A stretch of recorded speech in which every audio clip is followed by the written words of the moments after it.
If we are seeking evidence of an ancient advanced civilization, how will we know what we should be looking for?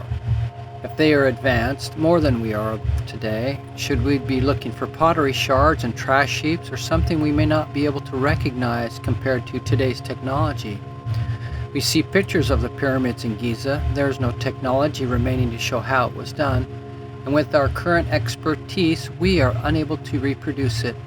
It almost seems like we should be looking at our future to find evidence of an advanced past civilization. Graham Hancock, in his book America Before: The Keys to Earth Lost Civilization, wrote, "Science in the 21st century does not encourage scientists to take risks in their pursuit of the facts, particularly when those facts call into question long-established notions."